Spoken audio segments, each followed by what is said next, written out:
I'm Adriana Khalil. I am a pro makeup artist for over 20 years who does both airbrush and traditional makeup. And I am here to give you an updated version of my old video. My old video has over 70,000 views on it, and I really haven't been active on YouTube at all since I posted it 8 years ago. I'm not even sure it was in focus, to be honest with you. So it's time that I do an updated version. You might be receiving this, maybe you're one of my clients in San Antonio or the surrounding areas, or maybe you're just looking because you're like, I don't know the difference, and I'm curious, I'm getting my own makeup done. So I hope this video helps you in selecting, and I want you to check out both sides of my face before we get into it, because I wonder if you can tell. Half of my face right now is airbrush and half of it is traditional makeup. So I'm gonna let you take a really good look at my face and take your guesses. No cheating. Do you think that this side of my face is airbrush or is it traditional? And what about this side? Do you think it's airbrush or is it traditional? I did the rest of my makeup exactly the same so that you can hopefully take your bets and see if you can figure it out and see if you know which one I did. But anyways, I hope you enjoyed the video, and I will be walking you through the airbrush versus traditional and all of the steps and things up next. I am starting with a fresh, clean face. That way I can walk you through it from the beginning, but I am gonna do a very, very simple look. This is not gonna be an in-depth look. This look is just gonna show you the difference between airbrush and traditional. I am gonna start out with this P. Louise Lights Out Primer. This is a water-based solution, and I'm sticking with the water-based solution today because I am going to be using a water-based airbrush. So I do have naturally dry skin, and I am very new to this primer. I'm just kind of trying it out, and before I ever put a product on a client, I like to try it out myself many times. That way I don't have any surprises as to how it acts or reacts on a client. And that makeup, I did use the same primer, and I couldn't nail what the smell was. I think it smells like watermelon. And when I'm doing a makeup application for an airbrush, I do approach it very differently than I do traditional. Typically with the traditional, I do the full eye first. I like to see this area fully done before I move on to the skin. But with airbrush, it kind of sprays all over and it creates this airbrush look, and you don't have as much control over it as you do traditional makeup. You can't do a fully in-depth eye and just leave it alone. Once you apply the airbrush, you would have to go back and do a kind of tweak with the eye again, but we will get there. So I am now primed, and I'm gonna start with my very simple eye look. I am going to do these the exact same way. So I would start with my concealer, and I make both of these eyes the same color because I've got some blueness, some redness, some discoloration.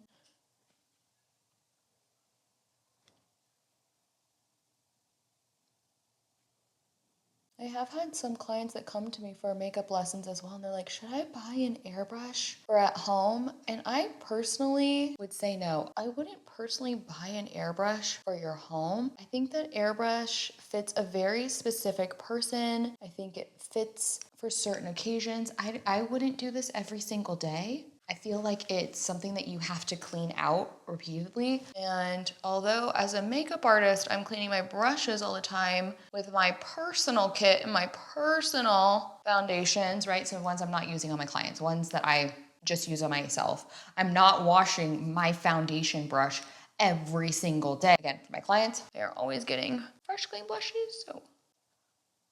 Okay, we're just kind of matting out the eye. And again, I'm just gonna do like a really simple brown eye, just so something is on the eye. And maybe you can see once I apply the airbrush, what a difference it makes and how it can kind of fly all over the place. The fact that the airbrush flies all over the place is kind of a good and bad thing. Because it flies everywhere, it creates a seamless look. On the downside, I might have to pop out these earrings because it can easily get on any jewelry. I've already removed my necklace, and I'm not wearing anything that's like too high up on the chest either. Because if you're wearing something that's too high up on the chest, it's really hard for your artist to get down. So whether you choose traditional makeup or airbrush makeup, I would suggest wearing something like this or maybe a tube top. And then again, just a real simple eye, just so that something is on there.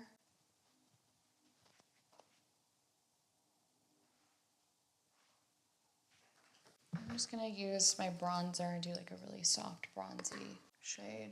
If you know me in real life, if I've done your makeup, I love this Tarte bronzer. I use it all the time. I use it on the eyes, I use it on the cheeks. I think it's just such a beautiful shade. This is Park Avenue Princess. So really simple eye today, just because I want to show off the skin. Y'all are gonna have to bear with me while I do the airbrush because I'm gonna be talking to you and trying to keep my face flat. Okay, very, very simple shadow. That's literally all I'm going to do today. Now, if I were going to pop on a lash for my traditional side, I'm gonna do traditional on this side and I'll do airbrush on this side. For the traditional side, I could fully do a lash and liner and everything now. I cannot do that for airbrush. That's not really an option for airbrush because it would discolor all of the products that I put on. So I'm just literally gonna leave the shadow for this to keep both eyes symmetrical and show you the difference. But again, your makeup artist might apply things differently and in different orders, whether you're selecting the traditional or the airbrush makeup. It doesn't really matter as long as it comes out beautiful, right?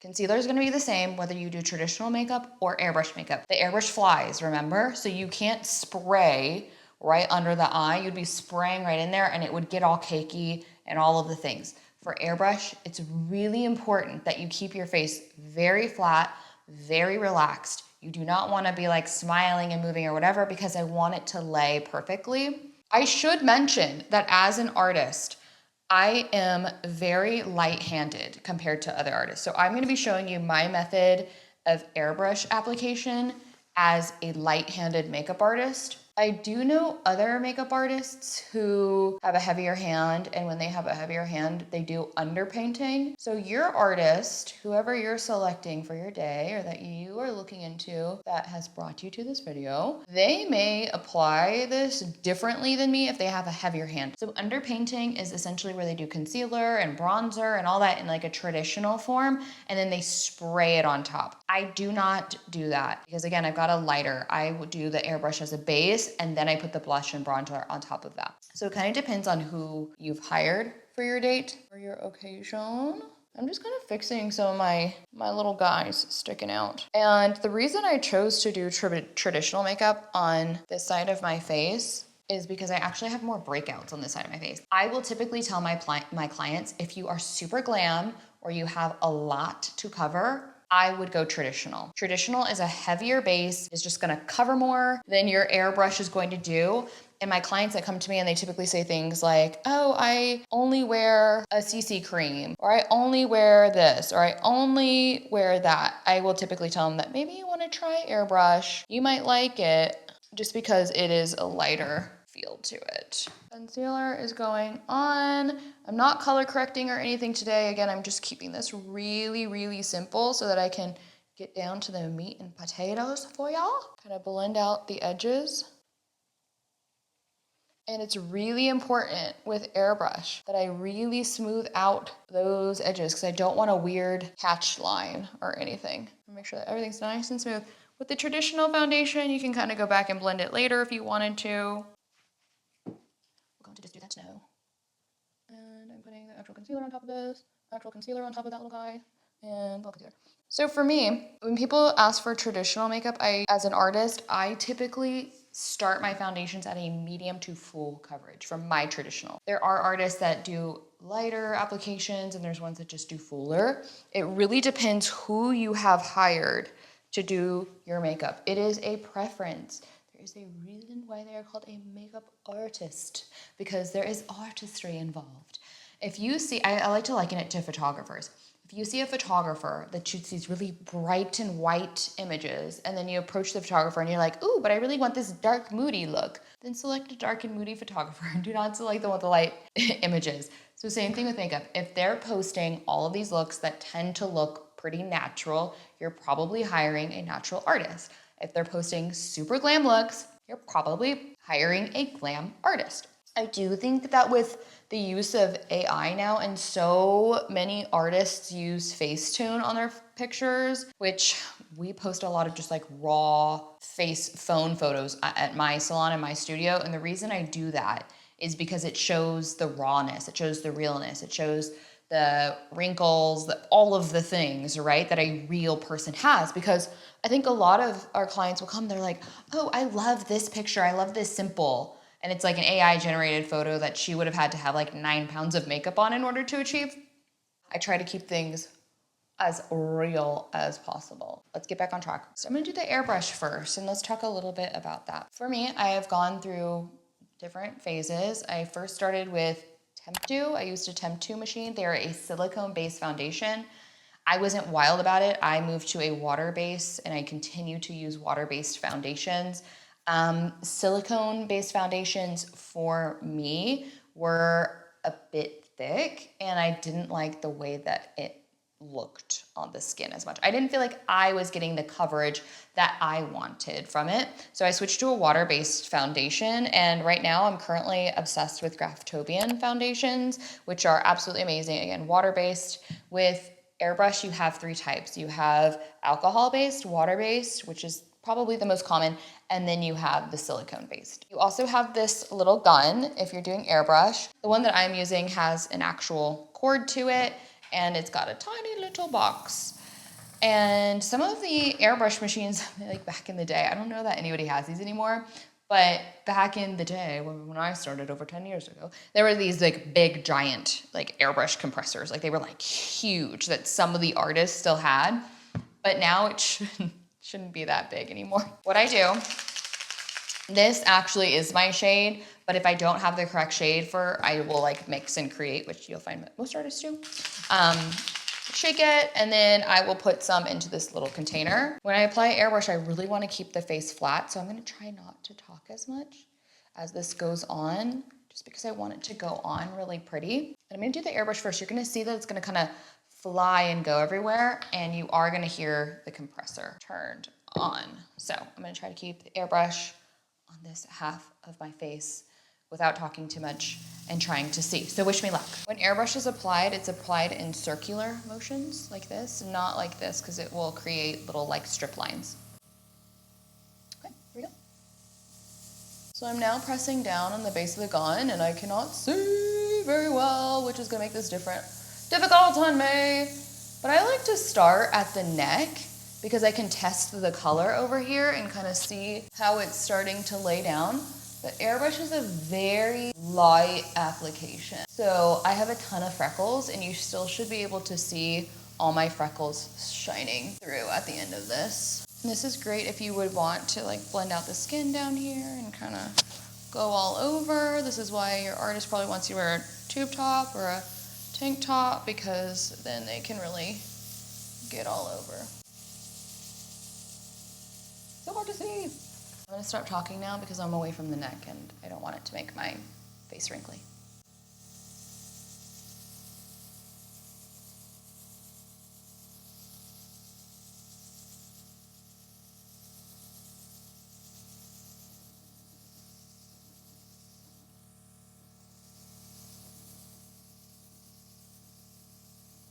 So fun airbrushing my face while I have to keep my eyes closed. That is one thing about airbrush, is you kind of want to keep the eyes closed when you're getting around the eye area. Typically I instruct my clients, I'm like, just close your eyes. I'll talk to you. I will tell you a story. I will do whatever. Just ignore me.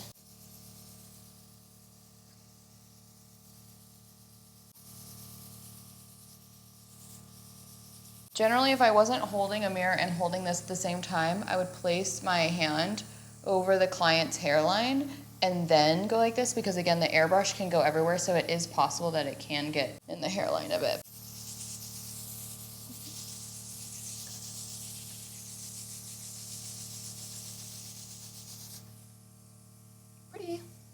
Pretty, so light, and it could go over my ears if I wanted to put some, just kind of lightly going over there. If I wanted to dye it.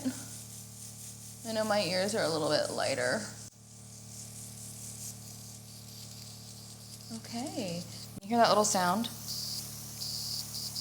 That means my airbrush gun is out. Airbrush is complete. I'm going to leave it right now. I am not going to mess with it. I'm going to let it set. I'm going to let it do its thing. But as I'm looking at it up close, I hope you guys can see that on the camera, I can definitely still see my freckles and things. They definitely appear. Airbrush kind of sits on top of the skin very lightly. It's a very light. Next up, we're gonna move to the traditional side, and this is exactly what you are thinking it is going to be. It is a traditional application. You could use a liquid, you could use a cream, you could use whatever you like. As a makeup artist, I tend to use a lot of creams. I feel like creams are the most versatile because with like a cream foundation, it looks good on all ages as opposed to like, I feel like liquids just look best on like really young skin. I don't feel like liquids look as great on mature skin. So with this foundation though, you're seeing I'm having to apply it everywhere and then I'm gonna blend it out with a brush. It's gonna give me more full coverage exactly where I want it, as Airbrush is doing like an all over mist, like an all over softness. Traditional is gonna give me a little bit more precision, but it's not, the edges are not like, you know, obviously they're a little bit sharper, so I'm gonna have to blend that out with my brush. A lot of people, including myself, have like a neck that does not match the rest of their body. Traditional does tend to be better for me in terms of that. If you have a minor shade difference, it's really not a big deal. But if you have a major skin difference, then that could be hard. It really depends how much coverage you need, honestly. If you're best fit for traditional or airbrush. If you don't want a heavier application, do the traditional or do the airbrush. If you don't want a heavier application, do the airbrush. If you want a heavier application, do the traditional, is how I work as a makeup artist. Again, there are some artists that do underpainting and their airbrush looks more full coverage, but I do not. And also you can ask your artist and you can ask them, be like, hey, do you do underpainting when you do airbrush or no? And they're gonna be like, how does this girl know what underpainting is? And you'll be like, I saw this girl on YouTube who was explaining it to me, what it all means. Okay, I'm just dragging this down the skin here, and then I'm just gonna try to buff it out a little bit. I'm trying to buff it out. Now it is really hard for me to create like exact line down because again, that airbrush kind of sprays and it goes all over. But I think I did a pretty decent job. Now that this is on, the next thing I'm going to do for purposes of this video is set it in powder. With airbrush, I would not put another liquid. If I had a cream bronzer or a liquid highlighter or none of it. None of it, none of it, none of it, none of it. Airbrush goes on, I would keep my client's face nice and relaxed. I would set it with powder and then I would continue the application. And I was pretty good about it today, but airbrush can get, I don't know if you guys can actually tell, this eye is now a little bit lighter with the eyeshadow because the airbrush sprayed a little bit of it on there. So I'm actually gonna go back in, eyeshadow, make it a little bit more even again. And then on my lips, I also have some airbrush there, which easily fixed. And then on my brows, a little bit of airbrush too. I have a pretty prominent brow. I don't like to have too much on my brows personally, but I still have to go back and fix that. If you had really light brows and you got sprayed with airbrush, it would probably make you pretty browless. Just setting it all with powder. I'm trying to make both of the faces the same, both of the sides of my face the same so that you can tell the difference. Or maybe you can't tell the difference. Maybe that's the more telling thing, the fact that you can't tell the difference. In person, I can see it. Like if I'm like really up close, but I once heard a very wise woman say that she was like, nobody is like this close. As a makeup artist, let me tell you, that is our number one pet peeve. When we show somebody their face, we hold a mirror here. Right, look in the mirror there. Check out your face. Some clients will do this. And then they go, do you see this one little, and you go, girl, if you were looking at your face that freaking close, we have a problem. No one is that close to your face. And also when you're that close to your face, everything looks distorted. So that is not the indicator of what it looks like. Always kind of hold it back here to see what you think. And when I'm holding it back here, I literally cannot tell a difference on my face. I will say I can feel a difference. My airbrush side does feel a lot lighter than my traditional side. And I do feel like airbrush can wear very well, and it can also be very hard to touch up. So that will depend on how you are as a person. Traditional, you will typically have all of those tools in your arsenal already, that if you cry a lot, you can just kind of do. But with airbrush, do not cry and swipe that off, because you will not have the makeup to fix that again. Typically when you cry, we tell you to just hold like a little thing and cry like a pretty little princess. But do not swipe it. Okay, face is all touched up with the powder, and then I'm just going back in. This is the part where I would go back in terms of the airbrush side, and I would really start defining the eye. So if I had a very in-depth eye look that I was doing, now would be the time that I would go do it, and I would pop on the lashes and do all of the things for it. I'm just gonna do a very simple look today, and I'm gonna just do mascara. I mentioned this in my headshot video that I have this weird thing that I feel like I apply the mascara best when I don't look in a mirror. I know that's super weird, right? Like, what kind of freak applies their mascara without a mirror? Some artists will do blush and contour with the airbrush as well. It really depends on the artist. Depends what look you're going for. The airbrush just feels so light on the skin. I like that because the feeling of makeup, I know I'm a makeup artist, and everyone thinks I'm crazy when I say this. I'm a makeup artist that does not like the feeling of makeup. Bizarre, I know. I'm a makeup artist who does not like to wear makeup every single day. I am a makeup artist who would prefer to not wear makeup, but girl, when we go out, if I'm doing something, I am going glam, glam, glam, glam. I'm one of those girls who like looks like they're homeless on a daily basis, and then when I get like really dressed up, you're like, who is that? I have two extremes. I have no middle ground. You should be able to see on your side how when I sprayed the airbrush, this brow looks a lot lighter than this one. So I would just go with my little spoolie and do that. I mean, both brows really you can spoolie out, but this one is the correct color and this one has airbrush foundation on it. So I would have to go back in and add some color to it so that I don't look like a complete weirdo. And you have to be really careful when you have such dark brows naturally, because I want to put the color back in without turning into like a block brow.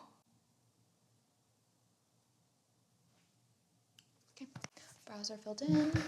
And then I'm just gonna do a really light little blush. Now again, I'm using a lot of powders for purposes of this video just to keep the look exactly the same, but it depends what kind of a look you're going for. What step would be nice if you were gonna be like bronzed, or do you like it more blushy, or do you like it more glowy? You can really do both looks with either option. Like, if you want it to be really glam, that's usually when I suggest traditional makeup for people, because I feel like you can manipulate the skin a lot more and layer a lot more products than you can with the airbrush. You can really do either look with either application. Face-wise, it feels so much lighter on this side than my traditional side. When it comes to the lips and the airbrush, again, I've got some airbrush makeup here. It could be as simple as just kind of wiping it off and getting it off your mouth, but I like to go in with a color, and this is just a Velvet Teddy MAC lip liner, and I will do it exactly the same on both of the lips so you can see. But typically with airbrush though, I will go in and I remove the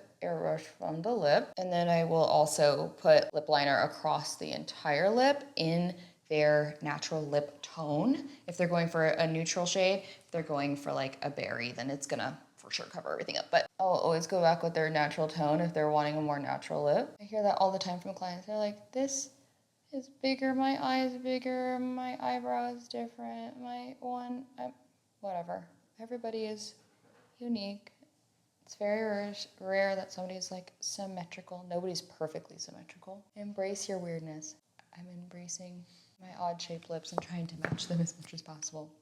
Again, super, super simple. It's about the base today. And then after this, I would just set it with a setting spray. Bing, bam, boom, done. So I'm curious for you guys, if you're able to tell the difference of the airbrush side or the traditional.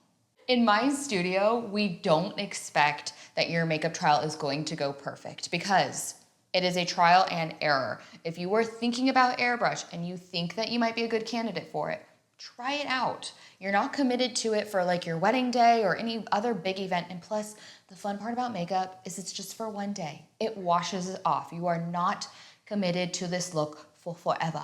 Okay, it's just like a simple thing. So I get people all the time too. I don't know if I wanted to try lashes. I'm thinking about lashes. Try the lashes.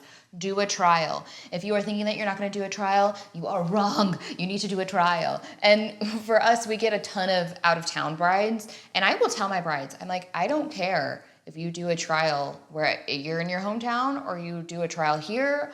Obviously, it's preferable to do it with the same artist, but if that's not possible, please do a trial with somebody in your town that you trust. The reason for that is you need to see the look on you. You don't want to ever do a first look for the first time without trying it because you just don't know how it could go. We have so many people that come in with a different, like, beautiful inspiration, and then they get it on them and they're like, man, I really liked it on her, but I don't like it on me. And it's not that it's the artist's fault, and it's not that it's their fault, it's just that they're trying things out and trying to figure out who they are. So if you're thinking about trying airbrush, I definitely think that you should try it. Or maybe you watched this video and you thought, that's not for me, I fit in the other category a lot better. You can also talk to your own artist and see, are they a light-handed artist? Are they a glam artist? Do they do underpainting? Are they like me and they don't do underpainting and they keep it a little bit more lighter on the skin? I don't know. Talk to your artist. Figure it out. I really hope that this video was helpful for you. And until next time, I hope that you like, comment, subscribe, all the things. Have you tried airbrush? Have you not tried airbrush? Are you thinking about it? If you just want to ask me a question, you can put those comments down below and I'd be happy to help you. I'll see you soon. Goodbye.